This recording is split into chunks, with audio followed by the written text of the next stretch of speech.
Hello friends, स्वागत है आपका हमारे यूट्यूब चैनल केन अकेडमी में। हम आ चुके हैं वॉइस की अगली वीडियो को लेकर के। हमने टेंस के सारे वॉइस को कंप्लीट किया था एग्जाम्पल से वन बाय वन। अब हम चलेंगे कुछ ऐसे टिप्स की तरफ जो कि पैसिव वॉइस को बनाते वक्त हमें ध्यान देने चाहिए, और फिर हम इंट्रोगेटिव वर्ड्स के अलग अलग पैसिव वॉइस को आज हम कवर करने वाले हैं। तो आइए बिना किसी देरी के स्टार्ट करते हैं। आज का हमारा एक रूल है, सबसे पहला वॉइस को बनाने का। आज हम थोड़ा सा रूल से देखेंगे, ये जो है हमारे लिए बहुत इम्पोर्टेंट है। तो रूल ये कहता है कि जब आप पैसिव वॉइस को बनाएं तो आप उसके ऑब्जेक्ट को बहुत ही केयरफुली समझें। ऑब्जेक्ट को केयरफुली समझना बहुत ज़रूरी है। जैसे आपके सामने एक एग्जाम्पल लिखा है, मान लेते हैं कि ही गेव मी स्पेक्टेकल्स, वह मुझे एक चश्मा दिया। अब आपको इसका पैसिव वॉइस बनाना है। आप इसके पैसिव वॉइस को बनाने के लिए क्या कर सकते हैं? सबसे पहले पैसिव वॉइस में ऑब्जेक्ट को सब्जेक्ट बनाते हैं। तो ये जो स्पेक्टेकल्स है, आप इसे ऑब्जेक्ट से सब्जेक्ट बनाएंगे। तो स्पेक्टेकल्स को आपने सब्जेक्ट बना लिया, लेकिन ध्यान देने वाली बात यह है, ऑब्जेक्ट को केयरफुली समझने की बात यह है कि क्या ये जो आपका ऑब्जेक्ट है, ये ऑब्जेक्ट आपका सिंगुलर है या प्लूरल है। क्योंकि इसमें एस लगा हुआ है। स्पेक्टिकल्स माने होता है चश्मा, तो स्पेक्टिकल्स जो है वो हमारा प्लूरल होता है। ये हमारा प्लूरल ऑब्जेक्ट है, प्लूरल। तो ये हमारा प्लूरल ऑब्जेक्ट है, तो उसके अकॉर्डिंग जो ये टेंस है पास्ट इंडेफिनिट, तो पास्ट इंडेफिनिट टेंस के पैसिव वॉइस की सहायक क्रिया वाज वेयर होती है, लेकिन स्पेक्टिकल्स के साथ प्लूरल है तो वेयर लगेगा। ये नहीं कि यहाँ पर स्पेक्टिकल्स लिखा है तो आप सोचें कि एक ही चश्मे की बात की जा रही है तो यहाँ वाज लगा दें। यही ऑब्जेक्ट आपको केयरफुली ध्यान देना है। Spectacles were given me by him. तो इस तरीके से हमारा ये पैसिव वॉइस बन जाएगा, कंप्लीट हो जाएगा। ऐसे ही आपको दूसरा एग्जाम्पल भी कंफ्यूज करने के लिए दे सकता है, जैसे दे प्ले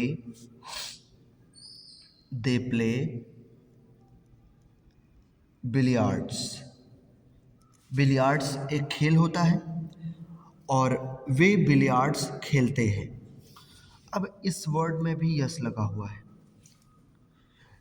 अगर आपको इस वर्ड्स के बारे में पता नहीं होगा, इसके बारे में नॉलेज नहीं होगा, तो आप एस देख करके सोचेंगे कि ये प्लूरल है, और जब पैसिव वॉइस बनाएंगे तो हमेशा बहुवचन की सहायक क्रिया लगा देंगे। जैसे आपने इसको सब्जेक्ट बना लिया, अब ये प्रेजेंट इंडेफिनिट टेंस है, इज एम आर में से आप आर लगाएंगे, लेकिन ये खेल का नाम है।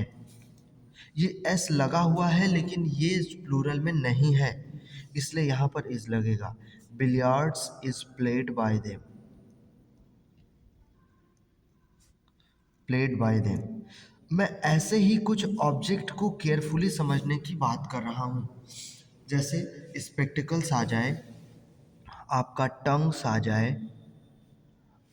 आपका गॉगल्स आ जाए,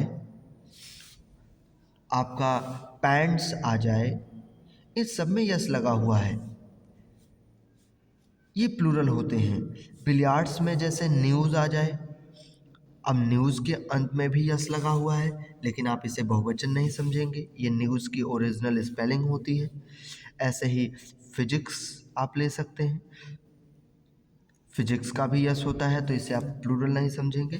तो ऑब्जेक्ट को केयरफुली ऑब्जर्व करके तब पैसिव वॉइस बनाना है, तो वो ज़्यादा बेहतर रहेगा।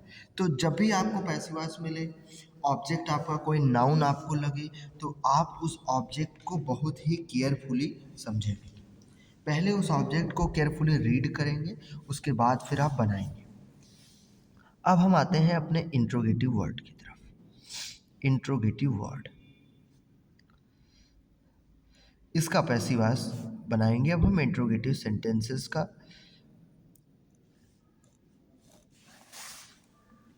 तो सबसे पहले हम स्टार्ट करते हैं अपने व्हाट से। जैसे पहला एग्जांपल है, what are you writing.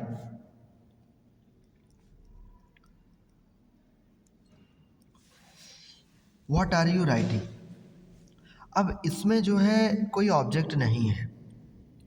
Object नहीं होता तो पैसिव वॉइस नहीं बनता, ऐसा कहा जाता है। ऐसे उसके कंडीशंस होते हैं, ऐसा टर्म होता है उसका कि अगर ऑब्जेक्ट नहीं है तो पैसिव वॉइस नहीं बन सकता।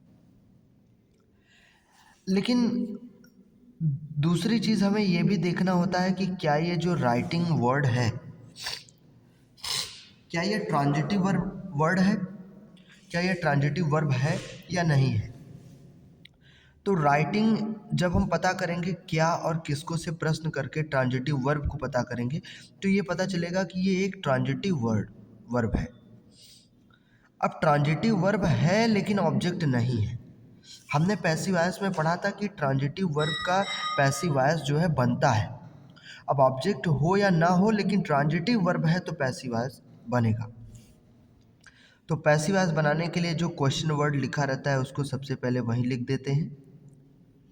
फिर अब इसकी तरह हेल्पिंग वर्ब यहाँ पे लगेगा, इज लगा देंगे। अगर यहाँ कोई ऑब्जेक्ट होता तो उसको उठा के यहाँ पे रखते, नहीं है तो नहीं रखेंगे, इज लगा दिए हैं। अब हम आगे बढ़ेंगे।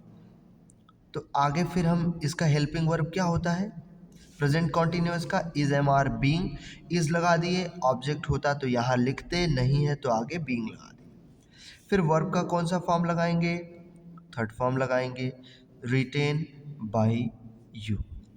What is being written by you, इसका पैसिव वॉइस बन गया। ऑब्जेक्ट होता तो यहाँ रख देते, नहीं है तो हमने सब लाइन से किया है, बस सब्जेक्ट के स्थान को छोड़कर हम आगे बढ़ गए। तो अगर इस तरीके से आपको सेंटेंस आए, what are you doing, what do you do, तो जो डूइंग है, जो राइटिंग है, ये सारे वर्ड्स जो है ट्रांजिटिव है, इसका पैसिव वॉइस बनेगा। इसे आप जो है चेंज नहीं कर सकते। ठीक, ये तो हमारा पहला प्रकार था। अब एक दूसरे टाइप का सेंटेंस लेते हैं। ये क्या है, वॉट मेक्स यू एंग्री, इसका पैसिव वॉइस बनाना है। सबसे पहले हम इसका मीनिंग देखते हैं। लिखा है व्हाट्स मेक्स यू एंग्री, क्या तुमको क्रोधित कर दिया, ऐसा कौन सा चीज़ था जो जिससे तुम क्रोधित हुए, इसका बनाना है। तो क्वेश्चन वर्ड को क्वेश्चन वर्ड के जगह पे लिख देते हैं। ठीक है, ऐसे सेंटेंसेस को, जब ऐसे सेंटेंसेस का पैसिव वॉइस बनाने को कहे तो आपको दो बात ध्यान रखना है। एक, व्हाट को आप बाई व्हाट में चेंज करेंगे। जब हु वाले सेंटेंस का पैसिव वॉइस बनाना हो तो हु को बाई हुम में बदलते हैं। ठीक, ये आपको ध्यान रखना है कि व्हाट को बाई व्हाट में कब, जब इस तरह से सेंटेंस आए।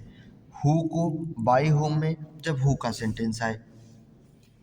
अब हमें इसका पैसिव वॉइस बनाना है, तो हम व्हाट को बाई व्हाट में चेंज करेंगे, तो ये हो जाएगा बाई व्हाट। अब बाई व्हाट, फिर उसके बाद ये हो गया। अब क्वेश्चन वर्ड हो गया, हेल्पिंग वर्ब आएगा। तो हेल्पिंग वर्ब हम इज एम आर में से कुछ लगाएंगे, लेकिन ऑब्जेक्ट के अकॉर्डिंग। तो ये क्या है, ऑब्जेक्ट है। तो आर यू, कैसे पता चला कि ये ऑब्जेक्ट है, तो व्हाट्स मेक यू एंग्री, तुमको क्या क्रोधित करता है, किसको क्रोधित करता है, तो आंसर मिलेगा तुमको करता है। By what are you, by what are you, फिर मेक का थर्ड फॉर्म लिखेंगे, मेड एंग्री, कि तुम किसके द्वारा क्रोधित होते हो, तुम किस चीज से क्रोधित होते हो। ये हो जाएगा इस सेंटेंस का पैसिव वॉइस। तीसरा चलते हैं, हम अगला देखते हैं अपना पैसिव वॉइस। एक हु का देख लेते हैं। Who teaches you English. Who co किस में बदलते हैं, बाई हुम में। Who teaches you English, who co change करेंगे बाय हुम में, बाय हुम। क्वेश्चन वर्ड हो गया हेल्पिंग वर्ब इज, ऑब्जेक्ट को सब्जेक्ट इंग्लिश, अगर यू को बनाते तो आर लिखते, इंग्लिश को बनाए हैं तो इज लिखेंगे। By whom is English taught you, teach का थर्ड फॉर्म टॉट, फिर ये यू, और ये हो जाएगा हमारा complete. By whom is English taught you, ये हो जाएगा। चौथा आप चलते हैं, होम आर यू टीचिंग, तुम किसको पढ़ा रहे हो। हु को चेंज करते हैं बाय हुम में और हुम को चेंज करते हैं हु में, ये आप ध्यान रखेंगे। दोनों तरफ से हु को बाय हुम में, हुम आए तो हु में। हुम आ गया है, इसे हम हु में बदल सकते हैं। हु हेल्पिंग वर्ब लिख देंगे इज, बीइंग भी लगाएंगे टेंस के according. Who is being, teach का थर्ड फॉर्म टॉट लिखेंगे, who is being taught by you. Serial wise question word हो गया, हेल्पिंग वर्ब हो गया, अगर कोई ऑब्जेक्ट होता तो लिखते, नहीं है तो being taught by you, complete कर दिया। अब हम आगे चलते हैं, नेक्स्ट एग्जांपल देखेंगे। अगला एग्जांपल है हमारा बहुत ही इंपॉर्टेंट एग्जांपल है। एग्जांपल है कि विच गर्ल हेल्प्ड यू। विच के साथ अब नाउन आ गया है। कुछ ऐसे क्वेश्चन वर्ड होते हैं जिनके साथ नाउन आता है, जैसे एक होता है हाउ मेनी, एक होता है हाउ मच, एक आप विच यहाँ देख रहे हैं और एक और है हुज। तुरंत नाउन, अमूमन क्वेश्चन वर्ड के बाद जो है हमारा हेल्पिंग वर्ब आता है, लेकिन यहाँ नाउन आ गया है। तो अब इस नाउन को हमें हटाना नहीं है, इस नाउन को हमें कहीं इधर उधर नहीं ले जाना है। आपको अगर इस तरीके से विच लिखा हुआ मिले एक्टिव वॉइस में और कहे पैसिव वॉइस बनाओ, तो आप विच को तुरंत बाय विच में बदल देंगे। हमने वॉट को बाय वॉट में बदला, हु को बाय हुम में बदला, हुम आने पर हु बदला, अब विच को बाय विच में बदलेंगे। यहाँ विच को हम बाय विच में चेंज करते हैं। बाय विच गर्ल भी साथ में होगा, क्योंकि गर्ल है नाउन है, साथ में होगा। बाय विच गर्ल, यू को जब ऑब्जेक्ट से सब्जेक्ट बनाएंगे तो ये लिखेंगे, इसके पहले हेल्पिंग वर्ब अपने हिसाब से लगाएंगे। पास्ट इंडेफिनिट टेंस है तो वेयर लगाएंगे यू के according. By which girl were you, अब हेल्प का क्या हो जाएगा, हेल्प्ड हो जाएगा, थर्ड फॉर्म हो जाएगा और इसका पैसिव वॉइस बन जाएगा। तो ये है इस तरीके से पैसिव वॉइस बनाने का तरीका। ये वाले पैसिव वॉइस आप इसी तरीके से बना सकते हैं। तो ये हमारा जितना भी 3-4 कॉम्प्लिकेटेड इंट्रोगेटिव वर्ड्स के पैसिव वॉइस थे हमने आपको बता दिए। अब हम आगे जो है नेक्स्ट डे अगले चीज़ों के ऊपर चलेंगे। तब तक के लिए इतना ही रखते हैं। Thanks for watching this video.